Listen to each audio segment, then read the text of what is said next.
Electromagnetism के बाद next हमारा टॉपिक क्या है? Electromagnetic induction.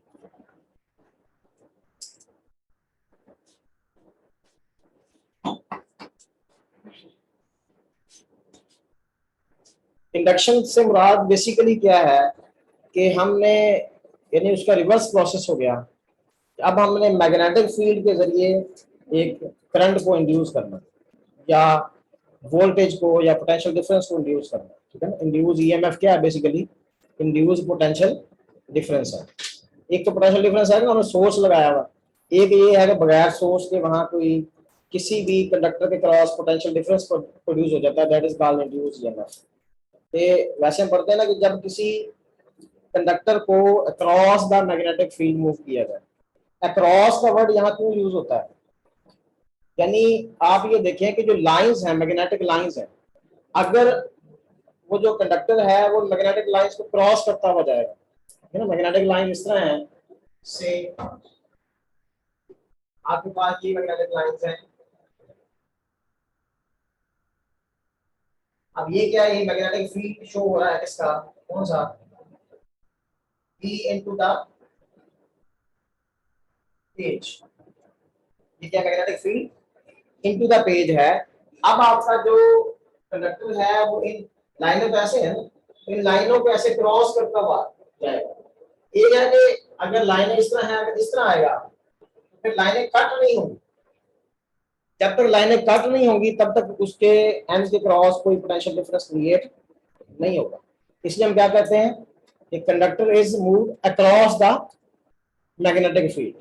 यानी हम अब कंडक्टर को ऐसे मूव करेंगे, सही है। ये हमारा कंडक्टर है और इसको हम इधर मूव कर रहे हैं, यानी ऐसे जा रहा है। तो यहाँ पे क्या जा रही है? लाइनें, तो लाइनों को कट करते हुए ये लाइनों को कट करते हुए मूव कर रहा है। ऐसी लाइनें हैं तो इन लाइनों को ऐसे वो कट कर, अगर ऐसे मूव करेगा तो फिर उसमें कोई पोटेंशियल डिफरेंस क्रिएट नहीं होगा। उसकी रीजन है, रीजन उसकी ये है कि देखिए कल हमने क्या पढ़ा था? F is equal to Q into B cross B। इसके अंदर जो चार्ज कैरियर है, कंडक्टर के अंदर क्या है? चार्ज कैरियर है। अब अगर ये इस तरफ मूव कर रहा है, देखिए B इस तरफ है और B क्या है? इनटू द पेज है, तो V क्रॉस B अब फोर्स किधर होगी? यानी B इधर है क्रॉस B। या आप सिंपल ये देखिए करें कि अगर हम अपने थंब को उस की डायरेक्शन में लें जिस तरफ क्या जा रहा है? चार्ज या करंट को, और ये आपकी जो मिडिल फिंगर है ये किस तरफ हो? मैग्नेटिक फील्ड की डायरेक्शन हो, यानी V क्रॉस B। तो ये फोर्स जो है आपकी क्या होगी? ये हथेली जो पाम जो है ये आपको क्या बताएगी? Direction of force. जैसे V क्रॉस B इधर है, B इधर है, तो V क्रॉस B इधर होगा, ठीक है ना। अब अगर चार्ज जो है वो जब ये इधर मूव करेगा तो देखिए V तो इस तरफ है और B इस तरफ है, तो फोर्स कितनी लग रही है? इधर जा रहा है ना, वेलोसिटी इधर है, तो मैंने अपने राइट हैंड का थंब इधर कर लिया, इस तरफ राइट साइड। और B क्या है? इनटू द पेज है, तो फोर्स किधर लग रही है? अपवर्ड। अब इसके ऊपर फोर्स लगेगी अपवर्ड, चाइपर्ड। अब ये फोर्स अक्रॉस द कंडक्टर लग रही है, along the conductor, along the conductor. लेकिन अब वो चार्ज कैरियर इसके अंदर क्या करेगा? मूव करेगा। यानी इसके अंदर जो पॉजिटिव चार्जेस हैं वो इस एंड पे चले जाएंगे और नेगेटिव चार्जेस, इलेक्ट्रॉन इधर आ जाएंगे। जब इलेक्ट्रॉन इधर आएंगे जाहिर बात है ये एंड क्या हो जाएगा? पॉजिटिव पोटेंशियल पे आ जाएगा। ये किस पे आ जाएगा? पोटेंशियल डिफरेंस क्रिएट हो गया। अब अगर वो अक्रॉस द मैग्नेटिक फील्ड नहीं मूव करता, ऐसे लाइनों को कट नहीं करता, बल्कि ऐसे लाइनों के दरमियान में से जा रहा, फिर क्या सूत्र है? अगर इस तरह जा रहा होता तो फिर पहली बात तो यह है कि बी भी इधर है, बी भी तरफ फोर्स लगती ही ना, ठीक है। फोर्स इसका अप्लाई ना होती, क्योंकि एंगल कितना हो गया? वेलोसिटी में और मैग्नेटिक फील्ड में क्या हो गया? जीरो हो गया और कोई फोर्स नहीं। और बाद दफा ये होती है force perpendicular to the conductor भी होती है। क्या होती है? यानी अगर यही इसमें ये कंडक्टर जो है से कोई भी इसमें चीज है, मतलब एक तो है कि ये लाइनें इस तरफ जा रही हैं ऐसे हैं, तो हमारा रॉड ऐसे मूव कर रहा है, उनको कट करते हुए जा रहा है।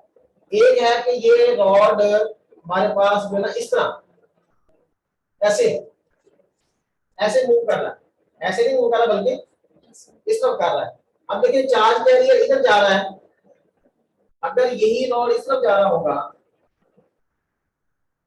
हम इसको इधर लेके जा रहे हैं तो इसके अंदर चार्ज कैरियर इधर जा रहा होगा। जब चार्ज कैरियर इधर जा रहा है इसी तरह जैसे इसमें चार्ज कैरियर इधर जा रहा है इसमें, अब फोर्स कितनी लगेगी, यानी उस रॉड के ऊपर क्या होगी, परपेंडिकुलर होगी। अब वो चार्ज कैरियर से बाहर तो नहीं निकल सकता, वो अगर वो फ्लो करेगा तो वो अलोंग द कंडक्टर करेगा। तो देखिए इस सूरत में भी ये लाइनें क्रॉस नहीं हो रही, लाइनें इस तरह है। अगर वो इस तरह ऐसे जा रहा है, ये लाइनें नजर आ रही है ना, ऐसी लाइनें जा रही है, अगर ये रॉड आपका ऐसे मूव कर रहा है तो इस सूरत में भी कोई पोटेंशियल डिफरेंस क्रिएट नहीं हो रहा, ठीक है ना। और अगर वो इस तरह जा रहा है, से ऐसे जा रहा है अलोंग द लाइंस, फिर भी कोई पोटेंशियल डिफरेंस, सिर्फ इस सूरत में जब वो इनको क्या कर रहा है, कट कर रहा है। इसलिए हम कहते हैं कि when the conductor move across the magnetic field then potential difference create across the ends of the conductor, that is called induced EMF. ये क्या लिखेंगे कि when a conductor move across the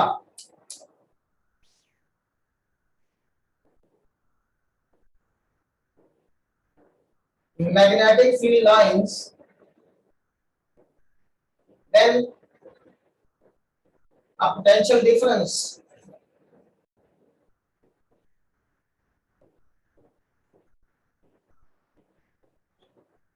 will set up, ठीक है। उस potential difference को हम क्या कहेंगे, between its ends called induced EMF। इसको हम क्या कहेंगे, इंड्यूस्ड EMF, ठीक है। तो ये हमारे पास पहली बात तो ये शर्त। अब आगे अगर हम कॉइल बनाते हैं, इससे मतलब चार आपके पास ऐसे रॉड हैं या कोई भी आपके पास सर्कुलर है या सारी कंडीशंस है, तो इसकी बेसिक कहां से शुरू हुई, बेस इसकी यही है कि जहरा चार्ज कैरियर मूव करेगा इन द, जब कंडक्टर मूव करेगा उसके अंदर क्या है, चार्ज कैरियर्स है। चार्ज कैरियर जब मूव करेंगे तो जहरा उनके ऊपर क्या लगेगी, फोर्स लगेगी। अगर वो फोर्स उनकी अलोंग द कंडक्टर होगी तो वो फ्लो करेंगे, और फ्लो करने से जहरा एक एंड पॉजिटिव हो जाएगा, दूसरा एंड तो पोटेंशियल डिफरेंस क्रिएट हो जाएगा। अगर आपने उस पाथ को क्या कर दिया, इसको हम कंप्लीट पाथ कर देंगे तो करंट भी क्या होगा, फ्लो होगा। एक तो है ना इंड्यूस ईएमएफ का पैदा होना, एक है कि इंड्यूस करंट का पैदा होना। इंड्यूस करंट का पैदा होगा,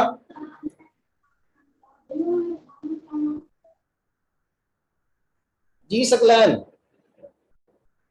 आपका माइक ऑन है।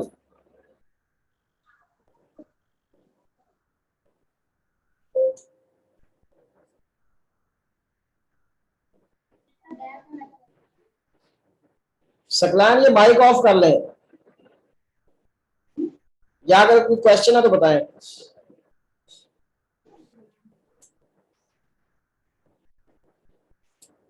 ठीक हो गया।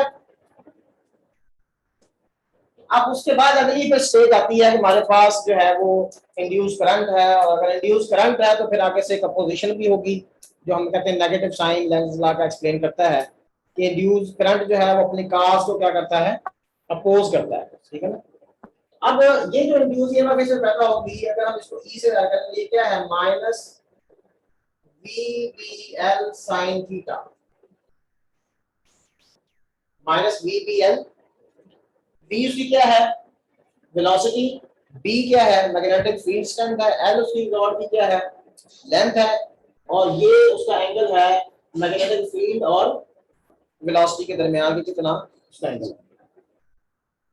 इसी को अगर हम क्या लिखते हैं, D x by D T, ठीक है ना। अगर से हम कहते हैं जी एंगल 90 है, साइन 90 क्या हो गया 1, तो ये क्या गया माइनस वी बी एल, तो v क्या होता है D x by D T. तो हमारे पास जो इंड्यूस ईएमएफ है वो क्या आ जाएगी, माइनस हाँ जी, B into D x into L over D T. ये आपके पास क्या आ जाता है, लेंथ इंटू विड्थ, हमारे पास क्या आ जाता है, एरिया। तो ये क्या आ जाता है, minus B into D A over D T. यहां से हमारे पास फिर क्या आ जाता है, ये minus D five by D T. और अगर नंबर ऑफ टर्न्स एन है तो हमारे पास यहाँ एन भी है, दैट इज फैराडेज लॉ। तो बेसिक जो मतलब इंफॉर्मेशन में देता है वो फैराडेज लॉ है अबाउट द इलेक्ट्रोमैग्नेटिक इंडक्शन। अगली सारी कहानी हमारी फैराडेज लॉ के बारे में है।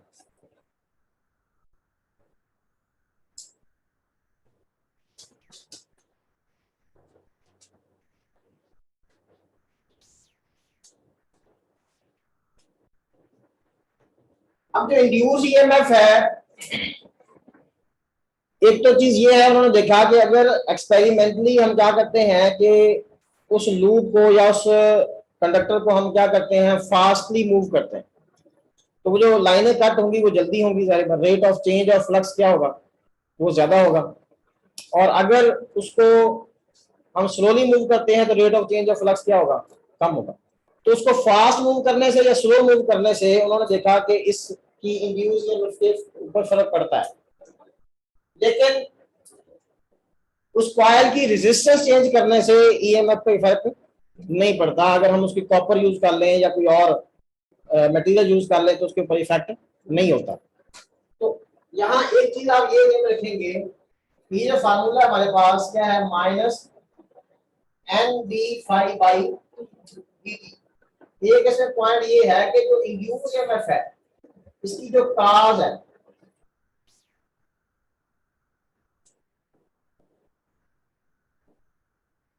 कॉज ऑफ इंड्यूस ईएमएफ,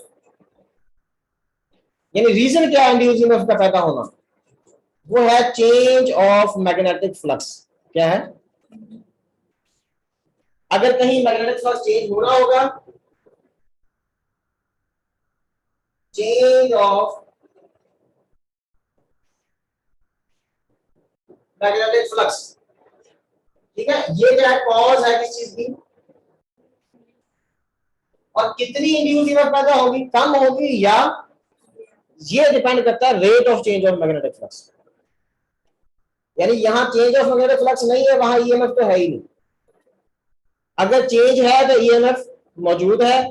अब ईएमएफ की मैग्नीट्यूड किस चीज पे डिपेंड करती है, वो रेट ऑफ चेंज पे डिपेंड करती है। यानी मैग्नीट्यूड ऑफ ईएमएफ जो है,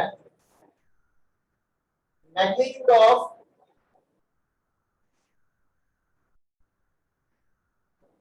इंड्यूस्ड ईएमएफ वो प्रोपोर्शनल किसके है, rate of change of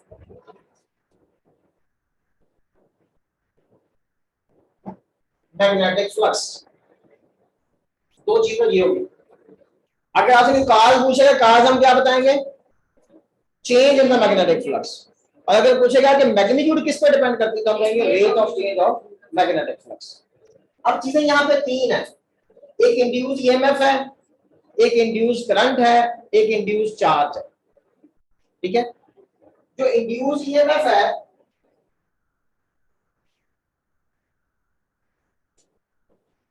induced EMF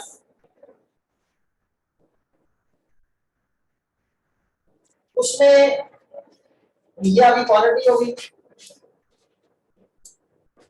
ठीक है। दूसरे नंबर पे मैं अगर कहूं कि उसके लिए सर्किट जो है वो चाहे ओपन हो या क्लोज हो, इसके लिए कोई शर्त नहीं है। यानी इंड्यूस ईएमएफ ओपन सर्किट में भी पैदा होगी और उसके लिए सर्किट क्लोज होना जरूरी नहीं है। सर्किट क्लोज होना किस चीज के जरूरी है, इंड्यूस करंट के लिए। करंट उस वक्त होगा जब सर्किट क्लोज होगा। और अगली चीज ये है,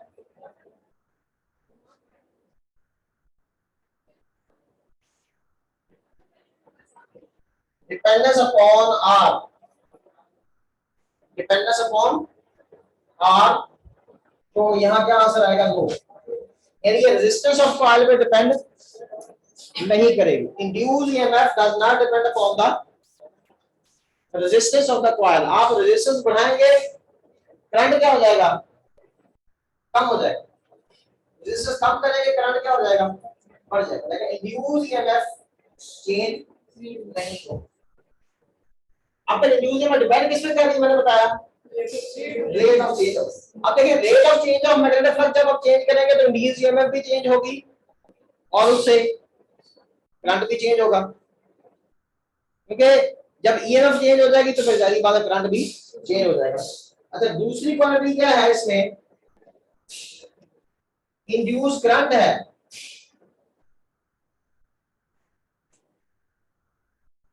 अगर करंट का हम फार्मूला देखें, ये जो फार्मूला हमारे पास है, E is equal to, यानी induce EMF is equal to minus n d∅ by dt। E की जगह हम क्या लिखेंगे? I into R minus n d∅ by dt। यहां से हमारे पास इंड्यूस करंट क्या आ गया? Minus 1/r into n d∅ by dt। Current जो है वो किस पे डिपेंड कर रहा है? रेजिस्टेंस पे डिपेंड कर रहा है। उसके लिए सर्किट का क्लोज होना जरूरी है। सर्किट शुड बी क्लोज्ड, और इसकी डिपेंडेंस जो है वो किस पर है? रेजिस्टेंस पर है।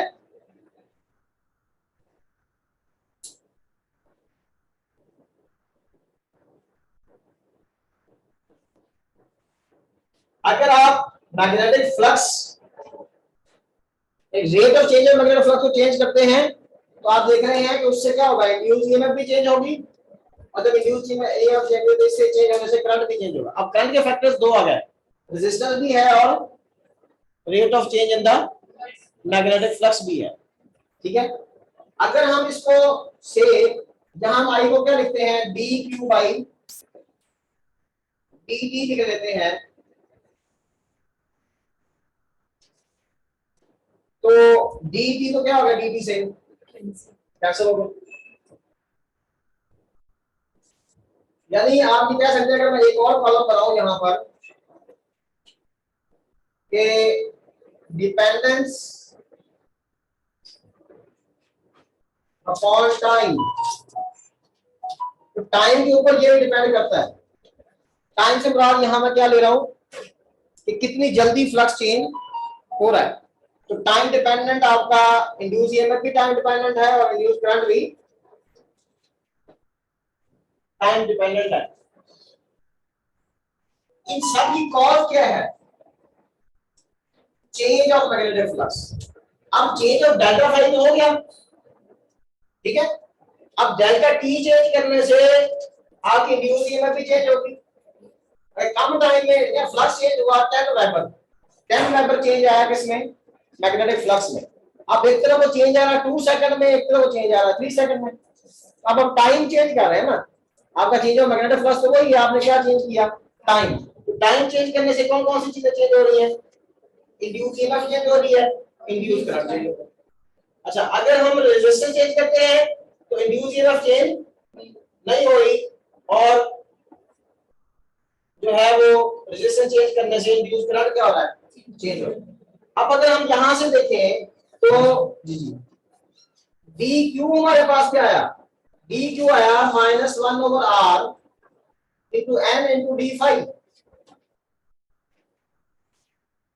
तो अगर बात करता हूं मैं इंड्यूस चार्ज की, इसकी बात करता हूं तो मैं यहां ऊपर लिख लेता हूं, आप लोगों ने तो इसके नीचे लिखना है, इसमें तीसरा कॉलम बनाना है। यानी ये क्वांटिटी आपकी पहली हो गई, ये दूसरी होगी, और यहां मैं लिख रहा हूं तीसरी।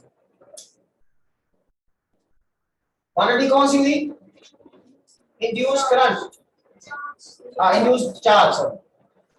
अब इंड्यूस चार्ज जो है उसके लिए भी सर्किट जो है वो जाहिर बात है कि करंट जब होगा तो इंड्यूस चार्ज होगा, चार्ज तभी फ्लो करेगा जी। तो ये इसके लिए सर्किट क्या होना चाहिए? क्लोज होना चाहिए, और डिपेंडेंस अपॉन रेजिस्टेंस जो है वो यस आएगा, और यहां पे क्या आ जाएगा, नो आ जाएगा। तो टाइम तो क्या हो गया, कैंसिल हो गया। यानी इंड्यूस चार्ज जो है वो टाइम इंडिपेंडेंट है, इंड्यूस करंट भी टाइम डिपेंडेंट है, और इंड्यूस्ड ईएमएफ भी टाइम डिपेंडेंट है। इंड्यूस ईएमएफ रेजिस्टेंस पे डिपेंड नहीं कर रही, इंड्यूस करंट रेजिस्टेंस पर भी डिपेंड कर रहा है। तो ये तीन चीजें आप याद रखनी है कि इंड्यूस चार्ज, ठीक है, इंड्यूस ईएमएफ और इंड्यूस करंट। फार्मूला हमारे पास वही है, मेन फार्मूला हमारे पास क्या है, दैट इज फैराडेज लॉ, कि जो इंड्यूस ईएमएफ है वो उसकी magnitude directly proportional to the है, बिकॉज़ उसकी चेंज ऑफ मैग्नेटिक फ्लक्स है, और उसकी मैग्नीट्यूड किस पे डिपेंड कर रही है, rate of change in the, अगर आप टाइम रेट ऑफ, हाँ जी सर ये चार्ज कितनी मैग्नीट्यूड से मालूम rate of change of flux, change of flux, ठीक है ना। आप यहां देख रहे हैं कि ये किस पे डिपेंड कर रहा है, चेंज ऑफ फ्लक्स और रेजिस्टेंस पे, तो ये चेंज ऑफ फ्लक्स पे डिपेंड करता है। इसमें टाइम क्या आ रहा है, रेट का, इसमें आपने ये नहीं कह सकते magnitude of induced charge proportional to the change of magnetic flux. Sir ये जो n है ये नंबर ऑफ टर्न होंगे, ये तो नंबर ऑफ टर्न्स है, कॉइल की नंबर ऑफ टर्न्स है, ठीक है। n तो ज्यादा है ही ना, n बढ़ाने से वो सारी चीजें ही बढ़ेगी, नंबर ऑफ टर्न्स का आप कॉलम बनाएंगे तो सारी उस पर डिपेंड कर रहे हैं, ठीक है। तो बाकी आपके पास जो चीजें हैं, ये एक स्पेसिफिक कॉइल है, ठीक है ना, उसमें उसकी ये पैरामीटर्स हमें बताया जा रहा है। अच्छा, अब हम थोड़ा सा आते हैं इसकी कि हमें डायरेक्शन का कैसे पता चलेगा। कल भी हमने थोड़ा सा देखा था इसको,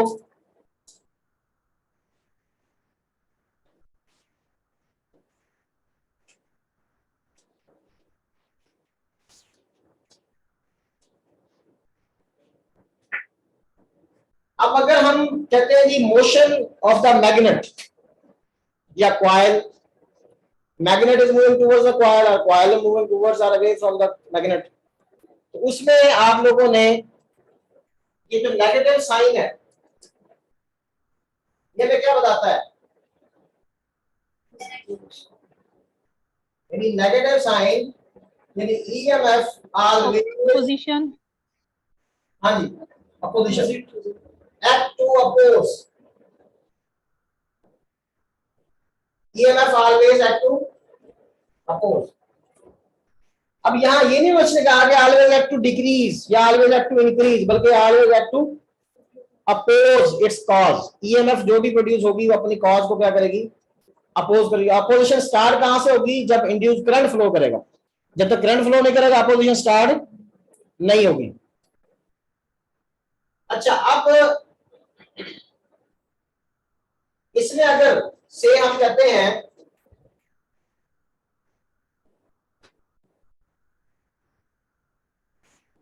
कि पहली चीज मैं लेता हूं, यहां पे एक पोल है, मैग्नेटिक पोल, मैग्नेटिक पोल,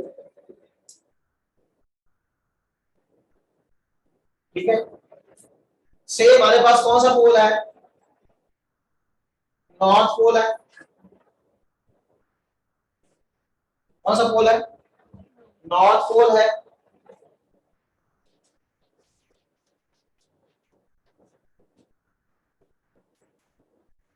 अब अपोजिशन से मुराद क्या है कि अगर कहीं मैग्नेटिक फ्लक्स इंक्रीज हो रहा होगा तो इंड्यूस ईएमएफ उसको डिक्रीज करने की कोशिश करेगी, अगर डिक्रीज हो रहा होगा तो उसको इंक्रीज करने की कोशिश करेगी। तो मैग्नेट हमारे पास नॉर्थ पोल जब मूव करेगा टुवर्ड्स द कॉइल, तो हम देख रहे हैं कि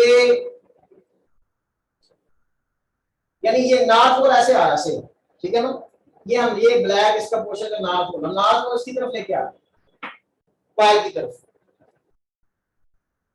तो डायरेक्शन क्या है, टुवर्ड्स कॉइल, डायरेक्शन क्या है। अब इससे क्या होगा, जैसे हम नॉर्थ पोल को इस तरफ लेके आ रहे हैं तो उससे क्या होगा, इनवर्ड फ्लक्स इंक्रीज करेगा, नॉर्थ से मैग्नेटिक लाइंस क्या हो रही है, निकल रही है और इनटू द कॉइल में एंटर हो रही है, तो फिर हमारे पास फ्लक्स क्या होगा, इनवर्ड फ्लक्स जो है क्या हो रहा है, इंक्रीज हो रहा है। जो ईएमएफ है उसका क्या होगा, एक्ट टू डिक्रीज। ईएमएफ क्या करेगी, उसको डिक्रीज करने की कोशिश करेगी। जब ईएमएफ उसको डिक्रीज करने की कोशिश कर रही है तो जाहिर बात है अगर जो इंड्यूस करंट होगा, कल मैंने आप लोगों को बताया था एक चीज, क्या बताया था कि अगर से आपके पास करंट जो है उसकी डायरेक्शन कौन सी है। सर आपकी आवाज नहीं आ रही। हाँ जी, आवाज नहीं आ रही बिल्कुल। आ रही है सर, हमें तो आ रही है। वो सिग्नल प्रॉब्लम होगा आपकी तरफ, जिनको आवाज नहीं आ रही। यहां से तो एवरीथिंग ओके है। अब ये करंट कौन सा है, ये मैंने क्या बताया था, नॉर्थ। यानी अगर नॉर्थ पोल है तो नॉर्थ पोल आपको क्या देगा, यानी अगर करंट कौन सा है, एंटी क्लॉकवाइज है, तो वो कौन सा पोल बनाएगा। सर ना वीडियो शो हो रही है ना आवाज आ रही है। हाँ जी,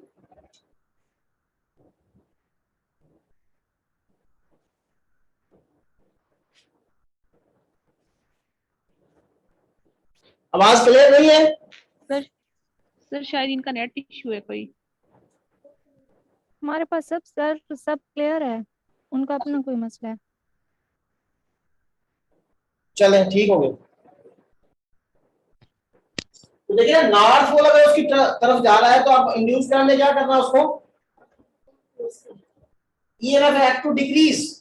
अब डिक्रीज अगर आपने देखिए कि अगर फ्लक्स उसमें इनवर्ड है, वो 10 लाइंस उसमें 10 मैग्नेटिक लाइंस इंटर हो रही है और हमने उसको क्या करना है, डिक्रीज करना है, तो हमें एक फ्लक्स चाहिए जो आउटवर्ड हो।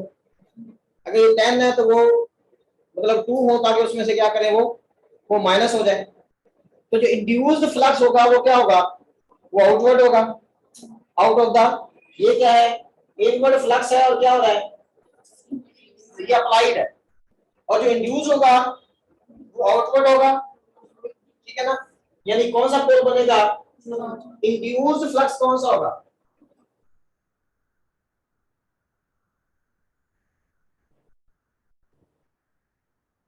इंड्यूस्ड फ्लक्स जो है वो आपके पास जो है वो आउटवर्ड होगा। इंड्यूस्ड पोल कौन सा होगा,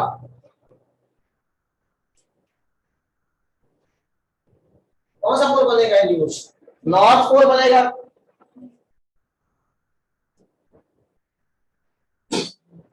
और इसकी वजह से करंट कौन सा होगा,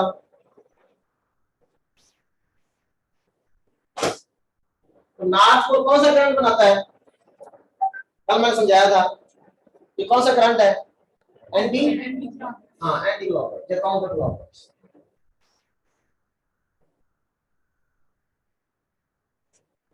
तो ये हमारे पास यानी एक सिचुएशन आ गई कि अगर नॉर्थ पोल जो है वो टुवर्ड्स द स्क्वायर मूव कर रहा है, अब उसमें कोई भी चीज वो पूछ सकता है कि ईएमएफ यहाँ क्या कर रही होगी, फ्लक्स को इंक्रीज कर रही होगी, डिक्रीज कर रही होगी। ईएमएफ फ्लक्स को डिक्रीज कर रही होगी। इंड्यूस पोल कौन सा होगा, नॉर्थ पोल होगा, ठीक है ना। इंड्यूस करंट कौन सा होगा, एंटी क्लॉकवाइज होगा। और इसी तरह जो ये चीज अप्लाइड है, यहां तक क्या है, ये पहले 3 कॉलम में अप्लाइड चीजें हैं। आगे आगे आगे कहानी कौन सी है जो इंड्यूस हो रही है, इंड्यूस के फैक्टर्स है। अब देखिए अगर यही नॉर्थ पोल जो है वो क्या जाएगा, अवे, क्या करेगा, तो अवे जाने से फ्लक्स तो कौन सा होगा, इनवर्ट ही होगा। फ्लक्स कौन सा होगा, नॉर्थ पोल अगर अवे जा रहा है तो फ्लक्स तो इनवर्ट ही है, लेकिन उसकी नंबर ऑफ लाइंस क्या हो रही है, डिक्रीज हो रही है। तो इनवर्ट फ्लक्स है,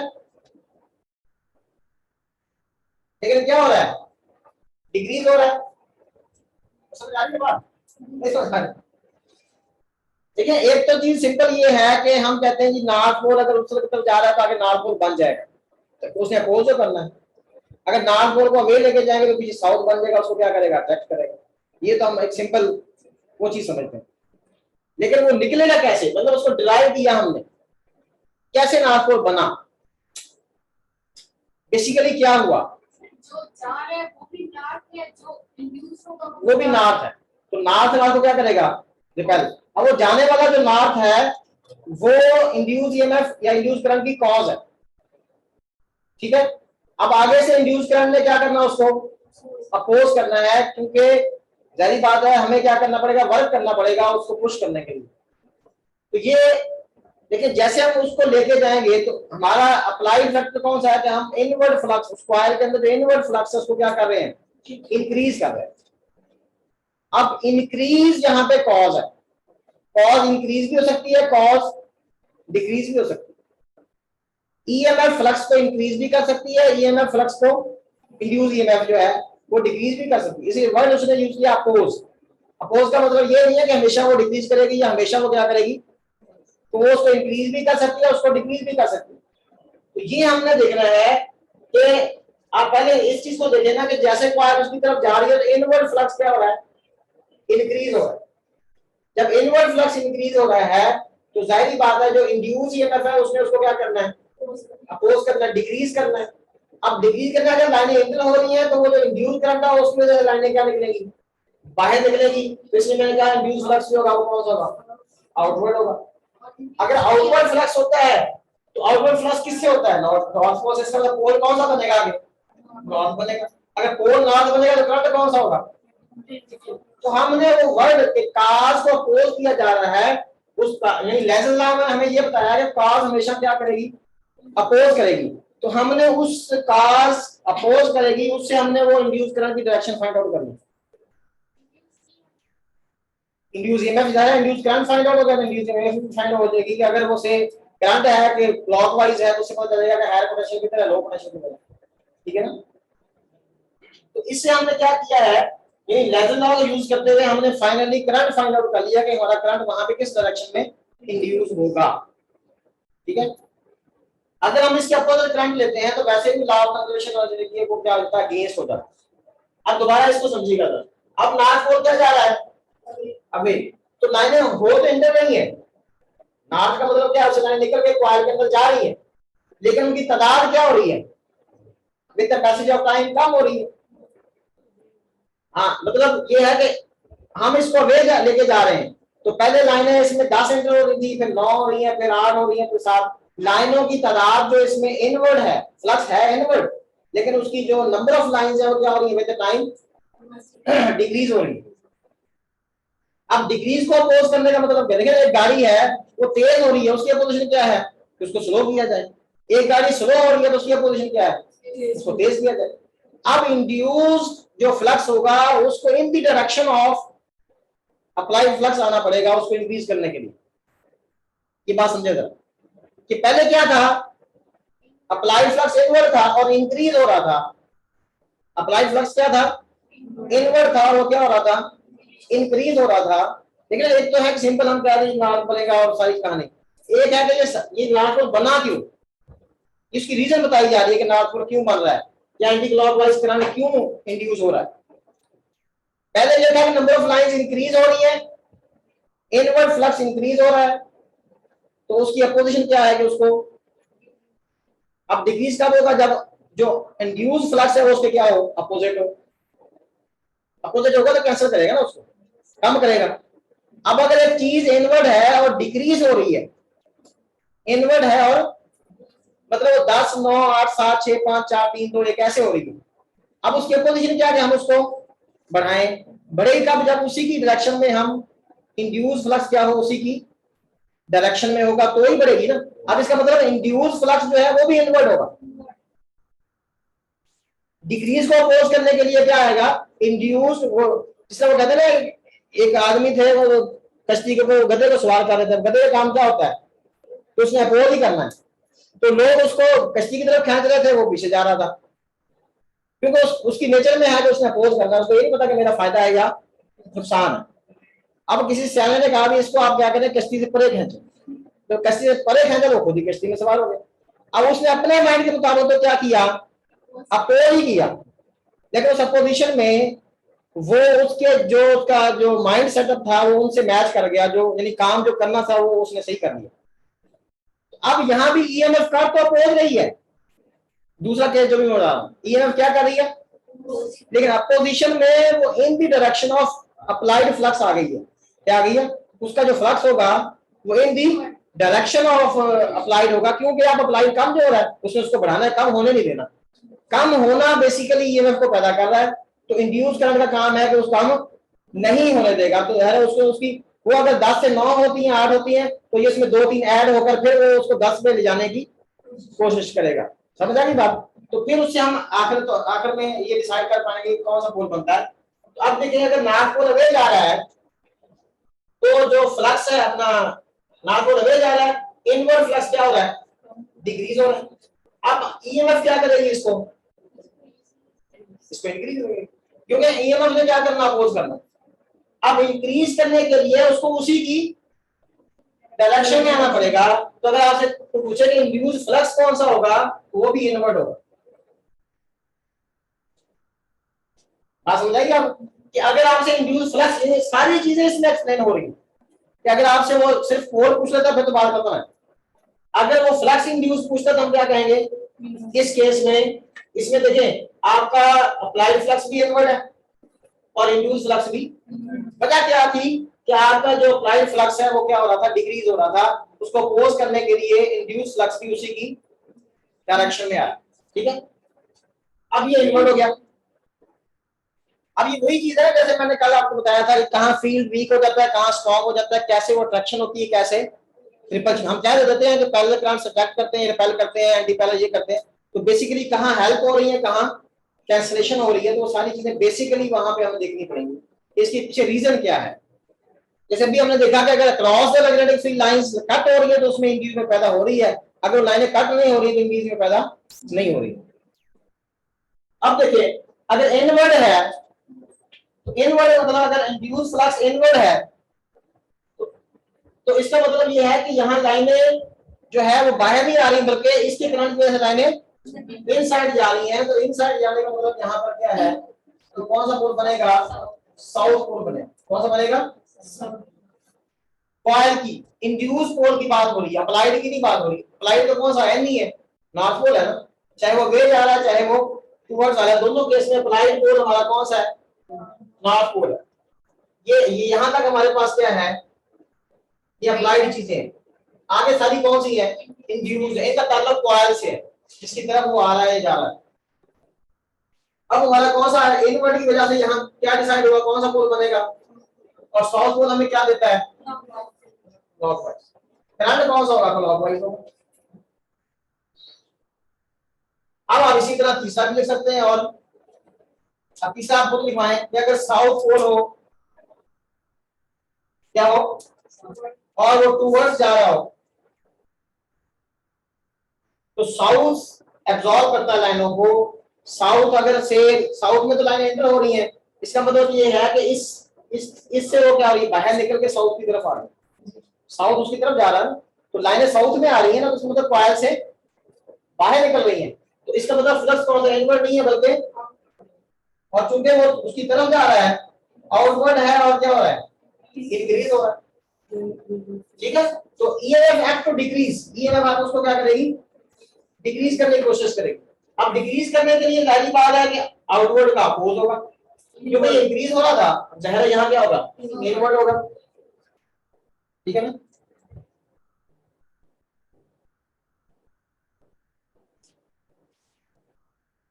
अब इनवर्ड का मतलब क्या, आगे फिर वही कहानी आ जाएगी कि साउथ पोल और साउथ पोल के बाद क्लॉकवाइज। ठीक है, वो तो इनवर्ड, इनवर्ड का मतलब कौन सा पोल होता है, ये पोल किसका है, कॉइल का है। कॉइल के ऊपर कौन सा पोल बनेगा और करंट कौन सा। अब अगर हमारे पास साउथ पोल जो है वो क्या जा रहा है, हाँ जी, साउथ का आउटवर्ड अप्लाई किया हाँ पे, इस साइड, हाँ हाँ ये आउटवर्ड अप्लाइड है ना, हाँ अप्लाइड है। ठीक है ना, अब अगर साउथ जा रहा है, साउथ कॉइल की तरफ जा रहा है तो लाइनों ने साउथ में जाना है, यानी नॉर्थ से निकली, कॉइल से होती हुई किस में आई, साउथ में। तो कॉइल से बाहर निकल रही है और साउथ में एंटर हो रही। इसलिए मैंने कहा कॉइल का फ्लक्स क्या है, कॉइल में अप्लाइड फ्लक्स कौन सा है, आउटवर्ड। सर साउथ की भी जो लाइंस, वही साउथ की लाइंस की बात हो रही है। यहां तक आपकी अप्लाइड चीजों की बात हो रही है, इंड्यूस की बात नहीं की हमने, कि जब साउथ कॉइल की तरफ आएगा तो शायद साउथ में लाइनें एंटर होनी है उन्होंने, तो लाइनें कहां से आएगी, कॉइल से। यानी कि देखें ना आप कि अगर से ये साउथ पोल है और ये साउथ पोल इस कॉइल की तरफ जा रहा है, इसमें लाइनें क्या होंगी। अब ये कौन सा फ्लक्स है, ये अप्लाइड है। ये कौन सा फ्लक्स है, इस साउथ की वजह से लाइनें जो कि इधर से निकल रही है ना, इस नॉर्थ से, तो निकल के ये क्या आ रही है, साउथ में आ रही है। तो ये कॉइल की सिचुएशन ये है कि जो अप्लाइड फ्लक्स है वो आउटवर्ड है, और चूंकि साउथ उसकी तरफ जा रहा है तो वो इंक्रीज हो रहा है। ये अप्लाइड फ्लक्स की बात हो रही है। अब चूंकि ये इंक्रीज हो रहा था, अब ईएमएफ क्या करेगी, अब ये फ्लक्स अब खत्म कर दें यहां से। अब किसके फ्लक्स की बात करेंगे हम, जो कॉइल में करंट पैदा होने से फ्लक्स बनेगा। वो भी हाँ, वो हमारे पास क्या होगा, नहीं वो फिर इनवर्ट होगा, क्योंकि ये इंक्रीज हो रहा है तो इसमें क्या डिक्रीज तभी होगा ना, अगर उसको करो जब वो इनवर्ट होगा, यानी ये तो अप्लाइड था। तो मैं यहां बनाता हूं इसको, ये अच्छा क्वेश्चन है वैसे। ठीक है ना, आपके पास कॉइल तो इधर जा रही है, अब मेरे पास अगर कलर होता ना, और चलो मैं ये यहाँ थोड़ा सा इसको दूर करके चाहता हूँ, ये साउथ में इस तरफ जा रहा था, यानी ये अप्लाइड फ्लक्स है,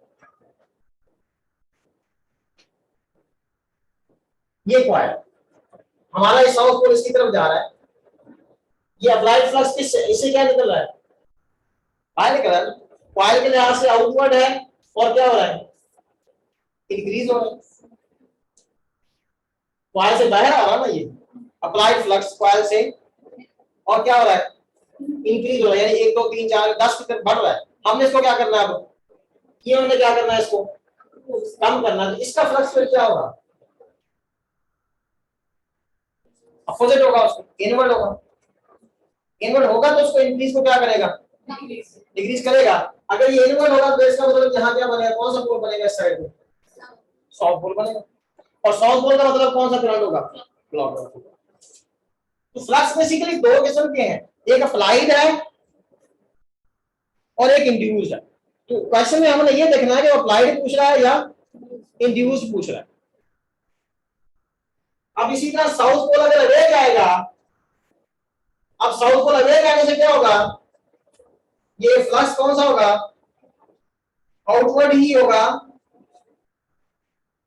और क्या हो रहा होगा, डिक्रीज, और ईएमएफ उसको क्या करेगी, इंक्रीज, और इंड्यूस फ्लक्स कौन सा होगा, अब आउटवर्ड ही होगा, क्योंकि उसने उसको क्या करना है, इंक्रीज करना, तो उसी की डायरेक्शन में आएगा, तो ये आउटवर्ड होगा। आउटवर्ड होने से कौन सा पोल बनेगा, और करंट कौन सा होगा,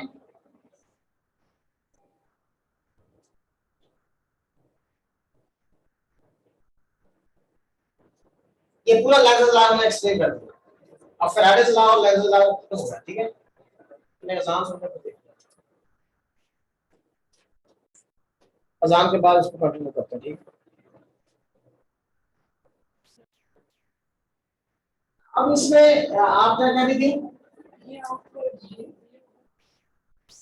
ये वाला जी, ठीक है ना। अगर ये अवे जा रहा है, इसका फ्लक्स तो वैसे ही रहेगा।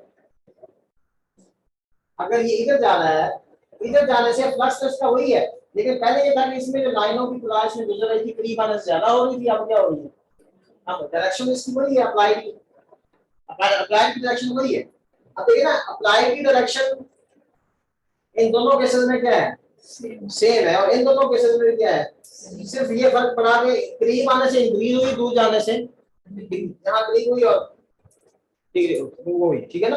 तो वो इंक्रीज डिक्रीज ही आपको क्या करेगी, वही डायरेक्शन आगे क्या कर देगी, चेंज कर देगी। दोनों केसेस में यहाँ आउटवर्ड है, आउट का मतलब क्या है, साउथ की। हाँ जी, सर यानी कि अप्लाइड और इंड्यूस जो हैं वो हमेशा आपस में इनवर्स प्रोपोर्शनल होंगे, यानी कि उलट होंगे।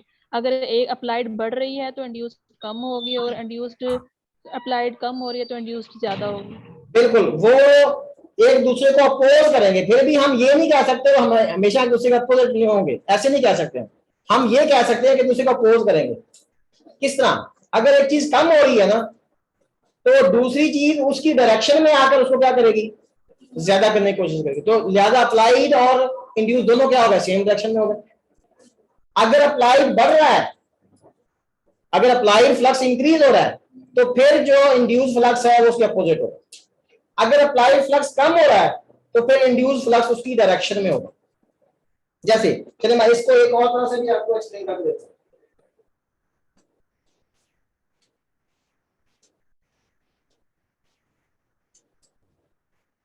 से वो हमें एक क्वेश्चन देता है, वो कहता है कि ये एक लूप है और यहाँ एक करंट फ्लो कर रहा है, ठीक है ना। ये क्वेश्चन आ गया पेपर में, हमारे पास क्वेश्चन। और वो कहता है आई जो है, मतलब पार्ट ए, वो कहता है आई जो है इंक्रीज हो रहा है। क्या हो रहा है? अगर तो आई कांस्टेंट है फिर तो इसमें कोई इंड्यूस ईएमएफ पैदा नहीं। अगर आई इंक्रीज हो रहा है, अब देखिए एक क्या है कि बेसिकली हम सारी सिचुएशन देखेंगे बेसिकली क्या हो रहा है। अगर आई की डायरेक्शन में हम क्या करते हैं, हम तो हमारी मैग्नेटिक लाइन से क्या होगी, आउटवर्ड आएगी। आउटवर्ड आने का मतलब क्या है कि अप्लाइड फ्लक्स आउटवर्ड है, और क्या हो रहा है, आउटवर्ड फ्लक्स क्या हो रहा है। यानी इससे मुराद क्या है, एक तो ये कहानी है ना कि मैं एक डायरेक्ट तरीका भी बताऊंगा कि इससे आंसर आपने कैसे निकालना। एक है कि बेसिकली अंदर क्या हो रहा है कि अगर करंट ये इंक्रीज हो रहा है, इस करंट के इंक्रीज होने से क्या है कि आउटवर्ड फ्लक्स वो क्या हो रहा है, इंक्रीज हो रहा है, ठीक है। अब अगर आउटवर्ड फ्लक्स इंक्रीज हो रहा है तो इंड्यूस्ड क्या होगा, वो उसको डिक्रीज करने की कोशिश करेगा, लिहाजा इनवर्ड होगा, वो इनवर्ड होगा। इंड्यूस फ्लक्स क्या होगा, इनवर्ड होगा। और इंड्यूस फ्लक्स इनवर्ड होने का मतलब क्या है, क्यों जी, इंड्यूस फ्लक्स इनवर्ड होने का मतलब क्या है, कौन सा पोल बनेगा, साउथ पोल बनेगा। इंड्यूस की बात हो रही है, कौन सा पोल बनेगा, साउथ पोल। और करंट कौन सा होगा, क्लॉकवाइज। ये पूरी कहानी होगी। अब शॉर्ट में ये है कि मैं इसका समझाता होता हूं। मैं कहता हूं कि ये करंट है ना, आप इस करंट को सपोज करें कि ये करंट ऐसे, आप इसको ना जो भी चाहे वो लूप इसके राइट पे है या इसके, आप इसको इसके ऊपर ऐसे क्या कर ले, इमेजिन कर ले कि हमने इसको ऊपर इसको बाउंड कर दिया। क्या कर लिया, आई इसके ऊपर क्या कर लिया, यही कौन सा अप्लाइड करंट है ना। सर जी जी, अगर इंड्यूस्ड फ्लक्स इनवर्ड होगा तो साउथ पोल बनेंगे, अगर आउटवर्ड होगा तो नॉर्थ पोल बनेंगे। हाँ जी, इनवर्ड का मतलब साउथ पोल है ना। साउथ में लाइनें इन होती हैं और नॉर्थ से क्या होती है, बाहर निकलती हैं। ठीक है सर। अब इसका शॉर्ट में क्या है, इससे डायरेक्ट हम इस करंट पे कैसे पहुंच सकते हैं। ये करंट कौन सा है, आप उसको लपेट लें उसके ऊपर, एंटी क्लॉकवाइज है। और क्या हो रहा है, इंक्रीज हो रहा है। लेकिन अप्लाइड करंट क्या है, एंटी क्लॉकवाइज है। और तो फिर ज़रा इंड्यूस करंट क्या होगा, क्लॉकवाइज। बात समझ आ गई। ये डायरेक्ट आपको निकालने का मेथड बता रहा हूं कि जिस तरह मर्जी आप वो इसी को कह दे कि यहां से इससे हम डायरेक्ट भी निकाल सकते हैं कि इसको आप, अगर ये वायर नीचे होती तो मैं इसको ऐसे कर लेता हूं, ऐसे नीचे होती तो मतलब मैंने वो उस लूप की तरफ उसको लेके जाना है। ये ध्यान रखिए ना, दूसरी तरफ आप ले जाएं। अगर आप इसको इधर ले गए तो फिर तो डायरेक्शन क्या हो जाएगी, चेंज हो जाएगी। जिस तरफ वो लूप है, उस लूप के ऊपर से आप उसको एक इमेजिन कर लें, आप एक चक्कर देते हैं उसको। लूप का मतलब कि करंट इस नहीं, लूप क्या मतलब, लूप से मुराद ये है कि जिस लूप में वो कह रहा है कि इसमें कौन सा करंट पैदा होगा। अगर ये की लूप इस साइड, हाँ कोई मसला नहीं है। अगर यही लूप जो है वो इस साइड पे होगा, देखिए मैं इसको रेस कर रहा हूं, आउटवर्ड अब देखिए ना, यही लूप वो इधर बनाता है, से वो लूप इधर बना देता है, कहता है कि यहाँ करंट है, ये क्या हो रहा है, करंट इंक्रीज हो रहा है। आइए वो कहता है क्या हो रहा है, ये कौन सा अप्लाइड है, ये कौन सा अप्लाइड है। अब आपने क्या करना है, इसको ऐसे इमेजिन कर लें, ये कौन सा है, ये क्लॉकवाइज है ना अप्लाइड, और वो क्या हो रहा है, इंक्रीज हो रहा है। तो जब वो इंक्रीज हो रहा होगा तो आपने अपोजिट लेना है, अगर डिक्रीज हो रहा होगा उसकी डायरेक्शन में ही लेना है। अब ये अगर क्या हो रहा है, क्योंकि ये इंक्रीज हो रहा है, तो इंक्रीज होने की वजह से क्या होगा, रिजल्ट हमारे पास क्या आएगा, अप्लाइड है, क्लॉकवाइज है, और क्या हो रहा है, तो इंड्यूस कौन सा होगा, यानी कि वो इंड्यूस जो होगा वो इसके अपोजिट होगा, यानी एंटी क्लॉकवाइज।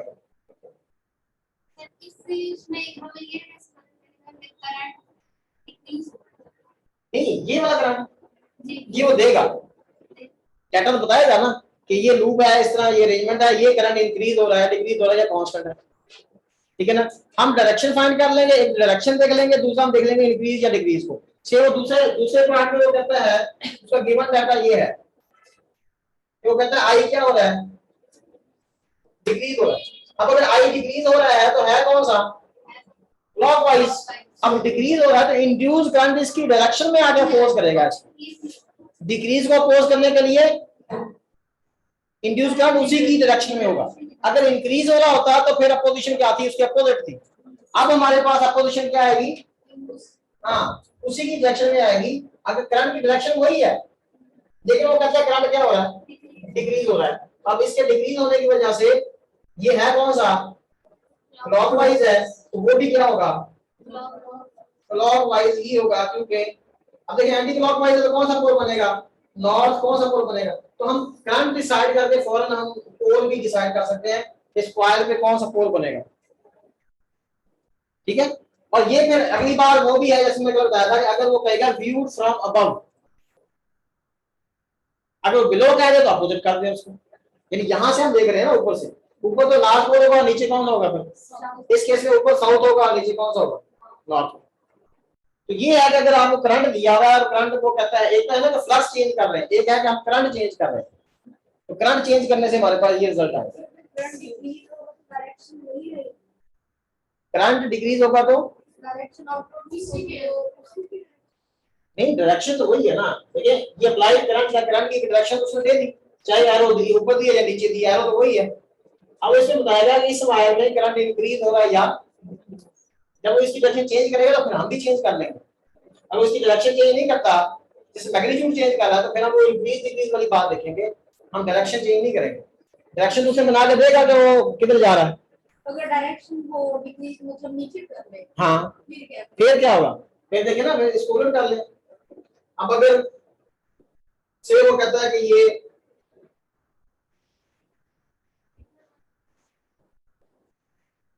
ये करंट है, वो कहता है इधर है। अब गिवन उसने हमें क्या दिया कि आई जो है वो इंक्रीज हो रहा है, फाइन हमने क्या करना है, इंड्यूस करना है। ये आई क्या हो रहा है, ये आई है कौन सा, एंटी क्लॉक। ये आई कौन सा है, एंटी क्लॉक। और क्या हो रहा है, इंक्रीज होता है। यहाँ कौन सा आएगा, क्लॉकवाइज। यहाँ कौन सा होगा, क्लॉकवाइज होगा। क्लॉकवाइज में मतलब कौन सा पोल बनेगा, यहाँ साउथ पोल बनेगा।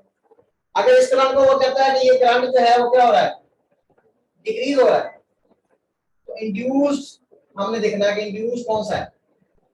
तो इंड्यूस अगर ये डिक्रीज हो रहा है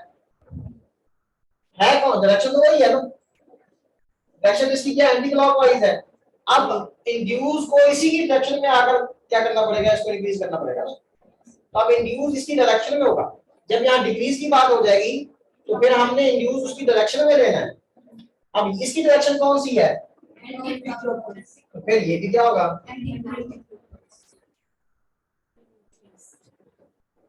ठीक है ना। ये कौन सा होगा, नॉर्थ।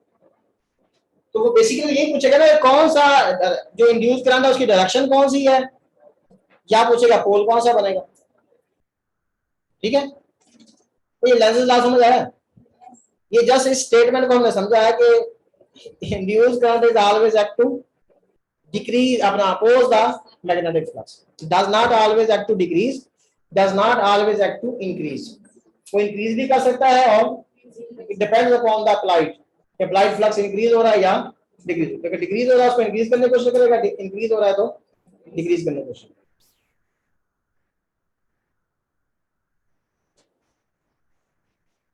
जी ये फैन मैग्नेट है, इसके इंक्लाइन करते हैं जब ये इफेक्ट पड़ेगा उस पे से इफेक्ट एक लाइन किस तरह वर्टिकल करते हैं वायर को नहीं मैग्नेट को तो आपने इसके होता मैग्नेट ज्यादा मैग्नेट कॉइल की तरफ जा रहा था ऐसे। जी जी हाँ इसकी डायरेक्शन चेंज करें, इंक्लाइन करते हैं ऐसे। जी जी। अब लेकिन अगर ऐसे करेंगे तो फिर तो इसमें फ्लक्स पे डिपेंड करता है ना, फ्लक्स तो पास ही नहीं होगा। फ्लक्स मैग्नेटिक लाइंस पे डिपेंड करता है ना, मैग्नेटिक लाइंस पास होंगी और चेंज होंगी।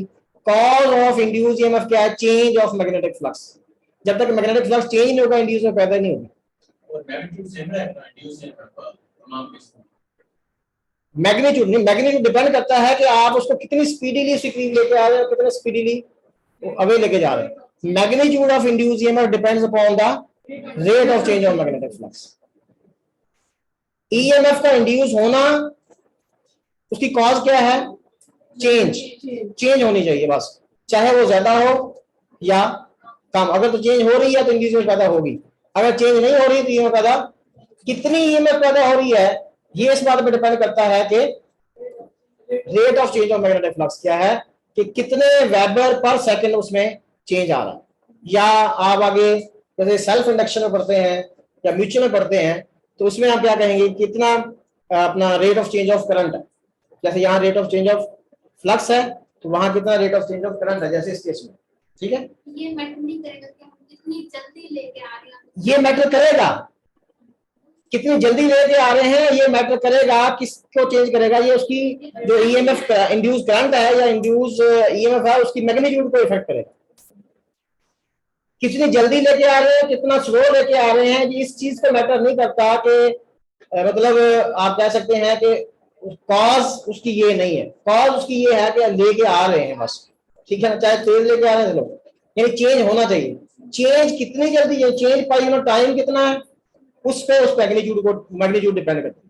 यानी अगर हम उसमें वैल्यूज भी हो हाँ हाँ, वो हमें, यानी आप ये कह सकते हैं अगर जस्ट वो पूछे कॉज तो हम कहेंगे change of magnetic flux, rate of change of magnetic flux में चेंज ऑफ, और magnitude of induce EMF is proportional to rate of change of.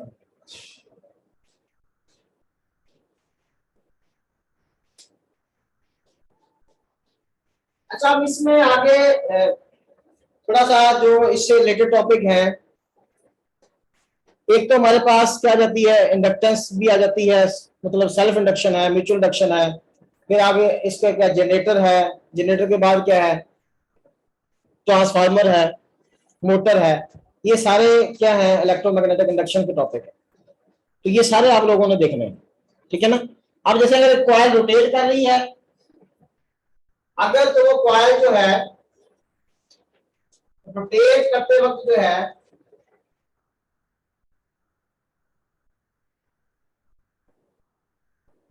उसका स्टार्टिंग पॉइंट से हम कहते हैं कि वो परपेंडिकुलर टू द फील्ड है। क्या है, यानी स्टार्ट कहां से ले रहे हैं, यानी at t is equal to 0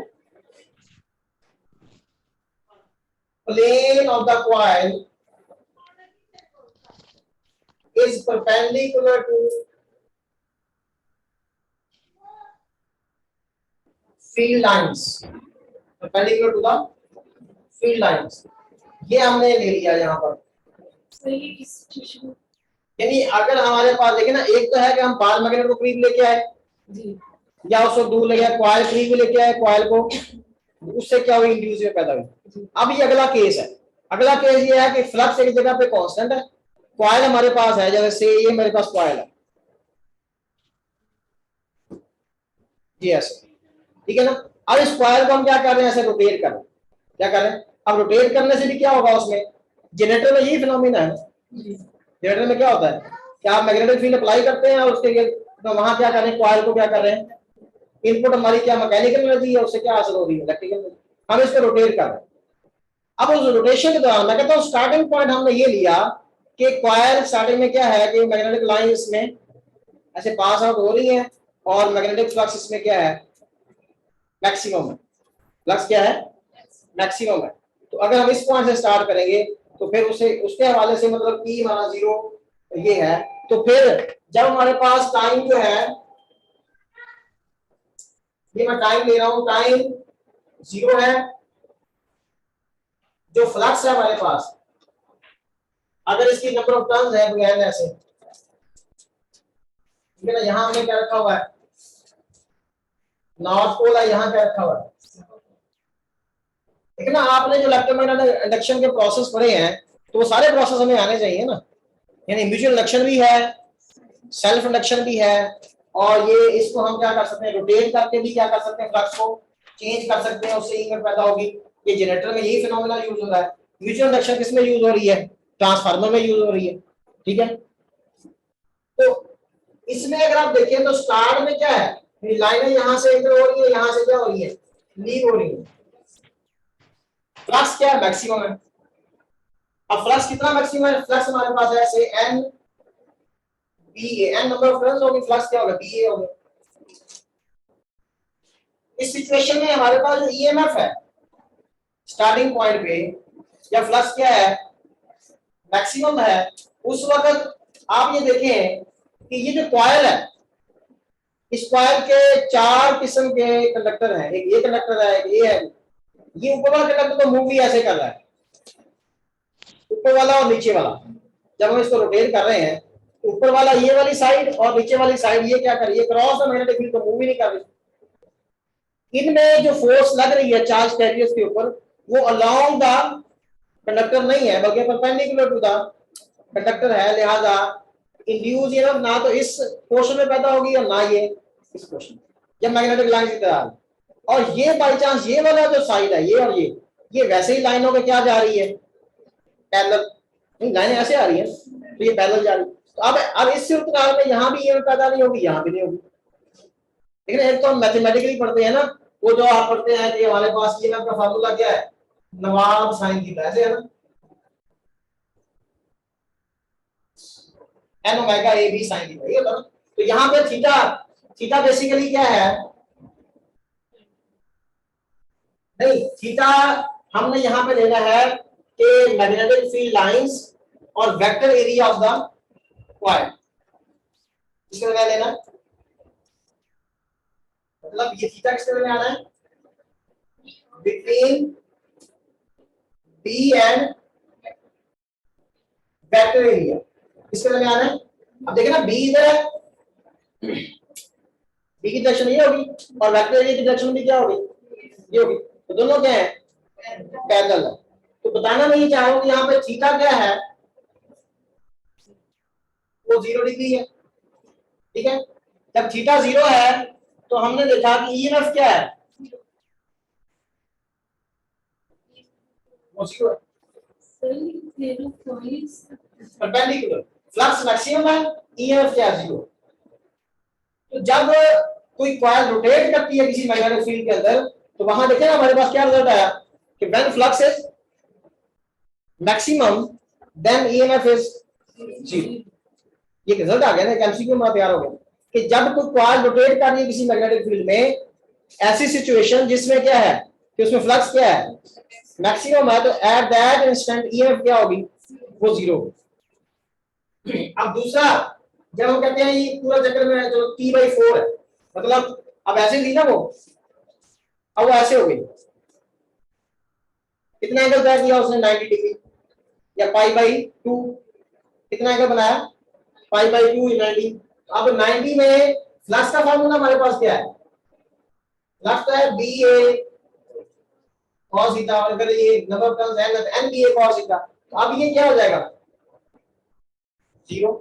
theta हमारे पास क्या आया, 90, और ये क्या आ गया, ये आ गया n ओमेगा AB, यानी कि पीक ईएमएफ जिसे आप कहते हैं। तो देखिए जब फ्लक्स 0 आया, ईएमएफ मैक्सिमम आ गया। जब फ्लक्स क्या था, लेकिन ये नहीं है कि ये एक ही जगह पर रुकी हुई है, वो रोटेट करती जा रही है। हमने कहां से टाइम स्टार्ट किया है? जब वो क्या थी, परपेंडिकुलर थी, जब कॉइल परपेंडिकुलर थी किस पर, मैग्नेटिक फील्ड लाइंस पे। हमने एट दैट इंस्टेंट हमने कहा टाइम हमारा क्या है, वो 0 है, हमने उस टाइम से स्टार्ट कर रहे हैं। अच्छा, अब अगर हमारे पास यहाँ क्या हो गया, T/2 हो गया, तो फिर हमारे पास यहाँ क्या आ जाएगा, पाई आ जाएगा। अब फ्लक्स फिर हमारा क्या हो जाएगा, मैक्सिमम हो जाएगा, और ये फिर क्या हो जाएगी, 0 हो जाएगी। फ्लक्स को आप यहाँ नेगेटिव भी कैसा है, माइनस हो जाएगा, लेकिन वो मतलब हम उसको एरिया को क्या कर देंगे चेंज। एरिया हम क्या करते हैं, आउटवर्ड नॉर्मल लेते हैं।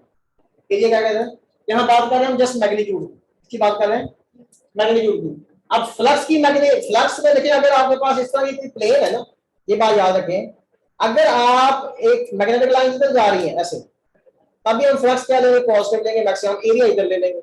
अगर लाइनें इधर से इधर आ रही हैं तो हम एरिया इधर ले लेंगे। एरिया हमेशा क्या लेते हैं, आउटवर्ड नॉर्मल एरिया क्या लेते हैं। इसलिए फ्लक्स को हम पॉजिटिव नेगेटिव नहीं कहेंगे, फ्लक्स को क्या नहीं कहेंगे, फ्लक्स को पॉजिटिव नेगेटिव हम उस वक्त कहते हैं जब हमारे पास क्या हो, क्लोज सरफेस हो। क्या हो, क्लोज सरफेस हो, उसमें ये है कि आउटवर्ड फ्लक्स क्या होगा, पॉजिटिव, और इनवर्ड क्या होगा। अब इसमें देखें ना, इसमें अगर लाइन इधर निकल रही है तो ये आउटवर्ड है, अगर इस सेंस में देखें तो इधर आउटवर्ड है, अगर इधर निकल रही है तो हम कहेंगे ये आउटवर्ड है। हम दोनों सूत्रों में उसको पॉजिटिव ही ले लेते हैं, नेगेटिव ले लेंगे तो कोई हर्ज नहीं। अब उसके बाद क्या है हमारे पास, 3T/4 आ गया, ये फिर क्या हो गया, 0 हो गया, ये 3π/2 हो गया, ये अब माइनस हो गया, -n ओमेगा AB, यानी अब ये नेगेटिव पीक आ गई। वो पॉजिटिव पीक थी, ये कौन सी आ गई, तो जैसे ये करंट होता है, ऐसे होता है ना करंट, या EMF जो है। अब उसके बाद क्या है हमारे पास, तो टाइम t, उस पे क्या हो गया, फिर दोबारा फ्लक्स क्या हो गया, मैक्सिमम, और ये फिर क्या होगी। तो हमने यहाँ पे देखा कि जब फ्लक्स मैक्सिमम होता है तो EMF क्या होती है, 0 होती है। तो ये हमारे पास एसी जनरेटर की कहानी है। अब थोड़ा सा आप इसके देख लें, ये समझ आ गई बात।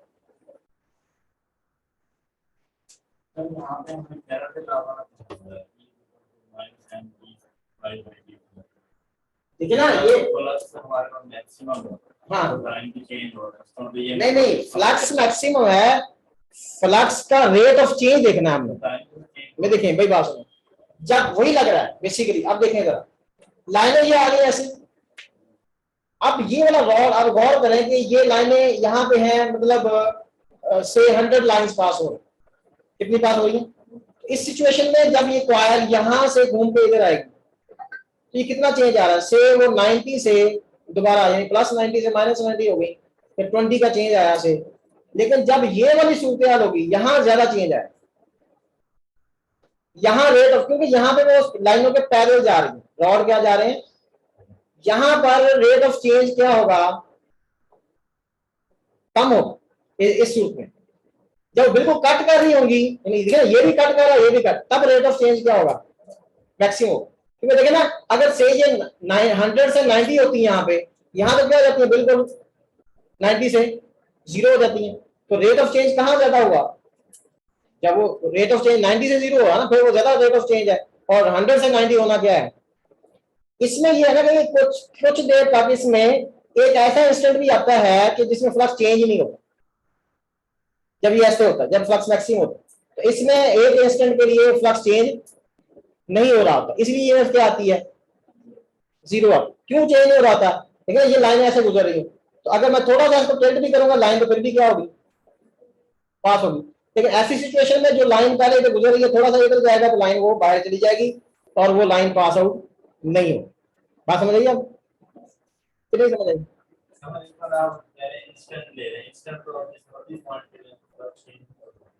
नहीं, इंस्टेंट मतलब ये है कि उसमें डेल टी तो है, लेकिन डेल टी अप्रोचेस टू 0 है।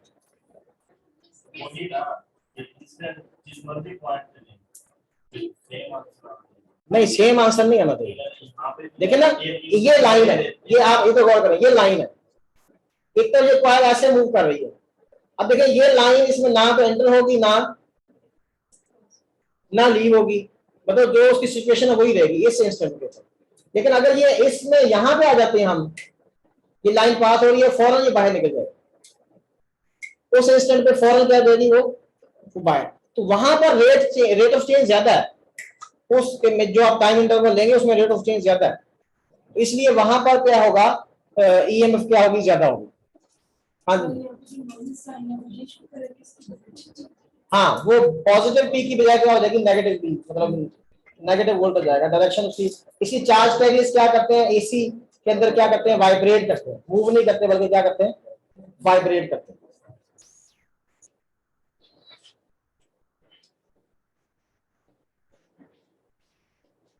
आप ये देखें ना, एक चीज मैंने आप लोगों को बताई थी जब मैंने आपको सिंपल हार्मोनिक मोशन पढ़ाई थी जुनैद भाई, कि जब वो बॉडी एक्सट्रीम से आता है, एक्सट्रीम पे पहुंच जाता है, अब बात समझ आ गई ना, तो वहां पर वो वेलोसिटी तो वहां पे क्या हो जाती है, जीरो, लेकिन चेंज ऑफ वेलोसिटी वहां जाता है, इसलिए वहां एक्सेलरेशन क्या है, ज्यादा। समझ आया ना, वही सिचुएशन यहाँ पे है। तो बिल्कुल वैसे ही है कि यहाँ पर रेट ऑफ चेंज क्या है, वहां पे बहुत कम है, ना होने के बराबर है, इसलिए वहां एट दैट इंस्टेंट क्या हो जाता है, वहां पे जब फ्लक्स बिल्कुल मैक्सिमम हो जाता है तो वो वहां पे ईएमएफ क्या हो जाती है, इंस्टेंटली जीरो हो जाती है।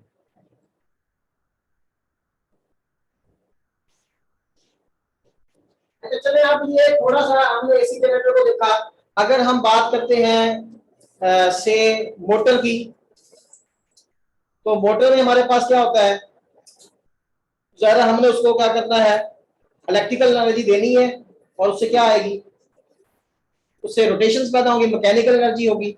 उसमें हमारे पास फार्मूला क्या होता है उसका, क्योंकि हम करंट दे रहे हैं, ये बेसिकली क्या है, बी अप्लाइड ईएमएफ है, और ये क्या है,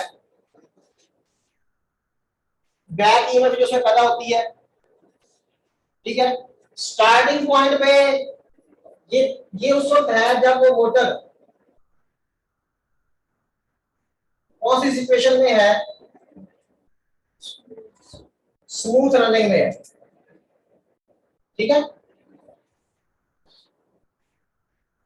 अब अगर आपने, ये पंखा है, पंखे को आपने करंट दे दिया, लेकिन पंखे के पर को आपने पकड़ लिया, या उसका बैरिंग मतलब जाम हो गया और वो रोटेट नहीं कर रहा, तब बैक ईएमएफ तो पैदा नहीं होगी। तो ये तकरीबन नियरली इक्वल होती है, मतलब अप्लाइड से थोड़ी सी कम होती है, कौन सी, बैक ईएमएफ। अगर स्टार्ट में, इसलिए हम स्टार्टर यूज करते हैं, एक रेजिस्टर यूज करते हैं उसमें स्टार्टर के तौर पर, कि स्टार्ट में करंट मैक्सिमम ना हो जाए, क्योंकि स्टार्ट में तो उसने स्टार्ट करना है जस्ट, वहां पर तो rate of change of flux नहीं है, तो वहां पर क्या हो जाएगा, वो करंट शूट कर जाएगा, उससे वो मोटर बर्न हो सकती है, जल सकती है। इसी तरह फाइनली भी ऐसा हो सकता है कि अगर से वो रोटेशन उसकी क्या हो गई, डिक्रीज हो गई, और ईएमएफ क्या हो गई, मतलब ना होने के बराबर हो गई, कम हो गई, तो उससे क्या होगा कि करंट क्या हो जाएगा, यानी जैसे जैसे ईएमएफ बैक ईएमएफ क्या हो जाती है, अप्रोचेस टू जीरो, तो करंट क्या हो जाता है, अप्रोचेस टू मैक्सिमम। इंफिनिटी तो नहीं कह सकते, कि आप कह सकते हैं कि मैक्सिमम होता जाता है। तो which can burn the motor. अब मोटर की बेसिकली यहां पे देखें तो अप्लाइड हमारे पास क्या है, यहां पे V माइनस, बैक ईएमएफ क्या है, V माइनस IR, ऐसे करता है। बैक ईएमएफ क्या बनेगी, अप्लाइड माइनस IR। तो अगर हम इसकी एफिशिएंसी चेक करें तो एफिशिएंसी क्या होगी, आउटपुट ओवर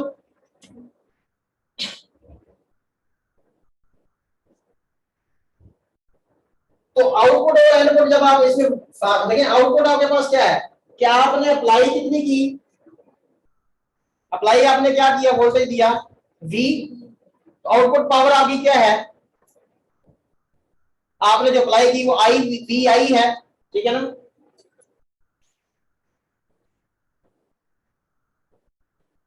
या सिंपल आप ये देखें कि ये हमारे पास बेसिकली जो फाइनली निकलता है, ये निकलता है E/V मल्टीप्लाई बाई 100%, ये इसकी एफिशिएंसी है। Back EMF over applied voltage applied EMF multiply by 100 into %। और ये भी याद रखें कि जब मैक्सिमम पावर आउटपुट होता है, मैक्सिमम पावर आउटपुट के अंदर जो आपकी बैक ईएमएफ है वो V/2 होती है। क्या होती है? V/2। इसका प्रूफ भी है बकायदा, जो प्रूफ आपको शेयर कर दूंगा। क्या होती है ये बैक ईएमएफ? क्या होती है? अब V/2 करेंगे तो यहाँ पे एफिशिएंसी क्या होगी फिर? 50% हो जाएगी। क्या हो जाएगी? तो मैक्सिमम पावर आउटपुट में हमारे पास मोटर की एफिशिएंसी क्या होती है? तकरीबन 50% होती है। और इसकी एफिशिएंसी निकालने का मेथड मैंने बता दिया और उसकी बर्निंग थोड़ी सी बता दी। बाकी आप थोड़ा सा लिटरेचर पढ़ेंगे इसका। जो ट्रांसफार्मर है, ट्रांसफार्मर में कुछ चीजें तो बेसिक है, मतलब आप पढ़ते हैं कि NS/NP = VS/, ये चीजें तो मतलब आपको पता है ना। यानी अगर आप ये देखते हैं, चलो कि मैं तो इनका कंपैरिजन कर देता हूं कि अगर आपके पास स्टेप अप ट्रांसफार्मर है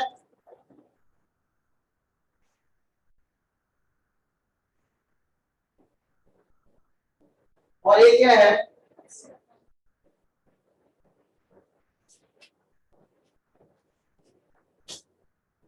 असल में आज काफी कुछ था इसमें, लेकिन ये है कि वो क्लास लेट होने की वजह से ना अब चीजें थोड़ी सी टाइम काफी हो चुका है, नमाज भी पढ़नी है।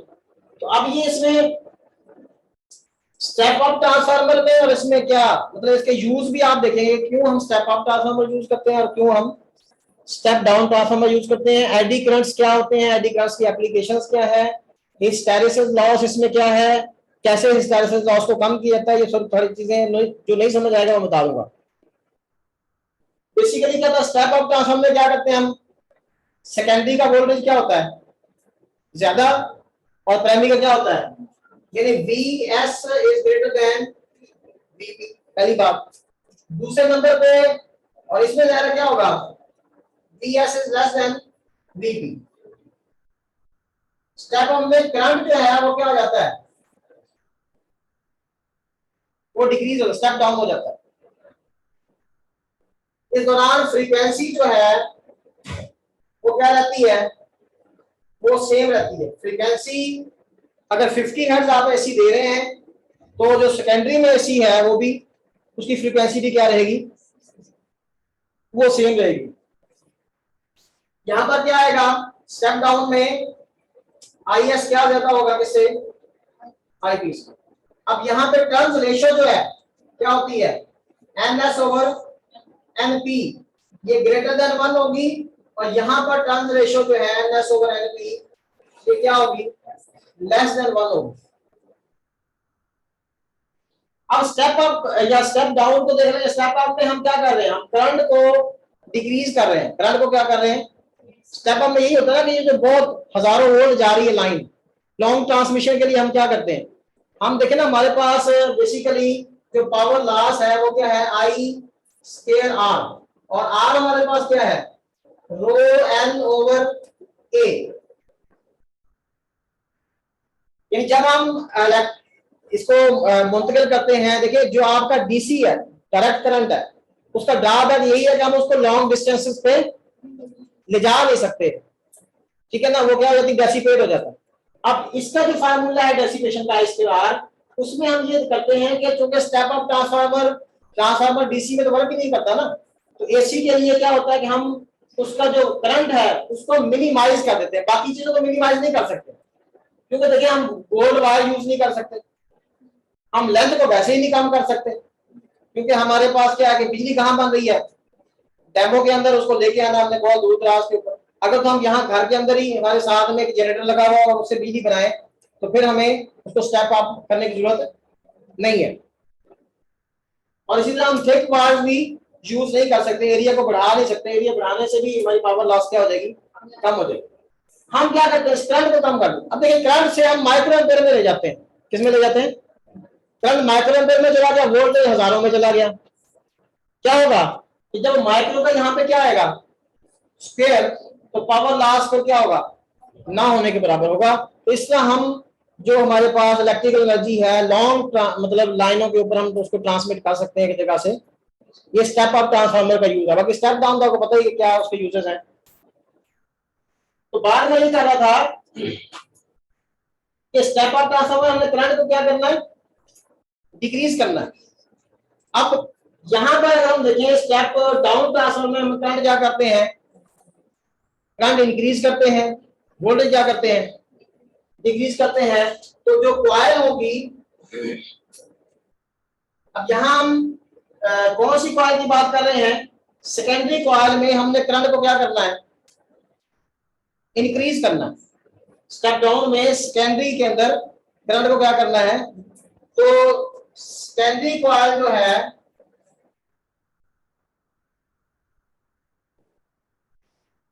उसकी जो इंपीडेंस है,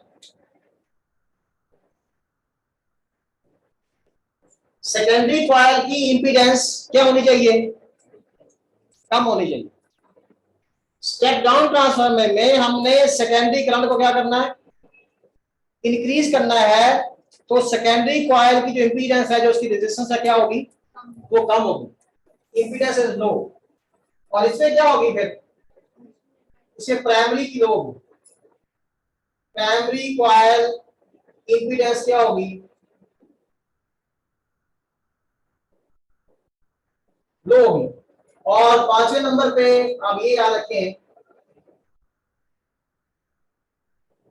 कि अगर ये से इसकी इंपीडेंस लो है, सेकेंडरी कॉइल की इंपीडेंस क्या है, लो है, तो ये अपना प्राइमरी कॉइल, यहाँ प्राइमरी कॉइल बेसिकली क्या होगी, थिक होगी। क्या होगी,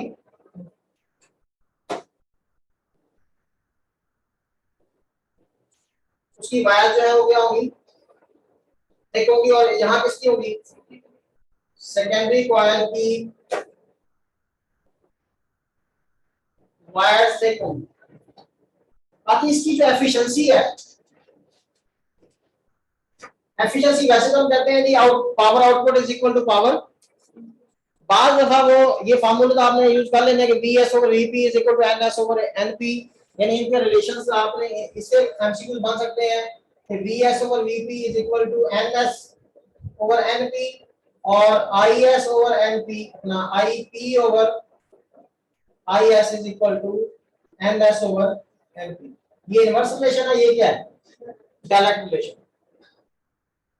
अगर वो आइडियल ट्रांसफार्मर कहेगा, आइडियल ट्रांसफार्मर में हम क्या प्रूव करेंगे कि VPIP is equal to VSIS। अगर वो आइडियल नहीं देता, ठीक है, से वो कहता है कि उसकी एफिशिएंसी 70% है, उसकी एफिशिएंसी जो है, यहाँ पे वो कहता है 30% क्या लॉस है, मतलब उसमें एडी करंट्स की वजह से या हिस्टैरिसीस की वजह से क्या हुआ 30%, तो बाकी कितनी एफिशिएंसी होगी फिर, इसका मतलब आउटपुट जो है वो इनपुट का 70% होगी। तो फिर हम फार्मूला ये वाला नहीं यूज करेंगे, जब भी वो लॉस बताएगा या वो एफिशिएंसी खुद से बता देगा, से मैं कहता हूं कि 70% है, तो हम क्या पता करेंगे, हम लिखेंगे VSIS is equal to 70 over 100 into VPIP। तो ये चीजें आपने ध्यान रखनी है न्यूमेरिकल्स को सॉल्व करने के लिए। अगर वो आइडियल की बात करेगा, हमने इन दोनों को इक्वल रखना है। और अगर वो कहेगा कि वो उसकी एफिशिएंसी क्या है 70% है या जितनी भी है, तो फिर हमने वो 70/100 या उस लिहाज से हम उसको कर लेंगे। से वो कहता है 70% है या 30% लॉस कह रहा है, तो हम ये लिखेंगे कि output power is equal to 70% of the input power. फिर हम वो 7/100 70/100 या 7/10 या 0.7 से क्या करेंगे, मल्टीप्लाई करेंगे। चले, आज इतना काफी है। तो अब ये थोड़ा सा ट्रांसफार्मर, इन चीजों के बारे में कुछ क्वेश्चन जो है मैं फैराडेज लॉ, लेंज़ेस लॉ, इनके मैं आप शेयर करूंगा आज, तो वो आप लोगों ने सॉल्व करना है, ठीक है। अल्लाह।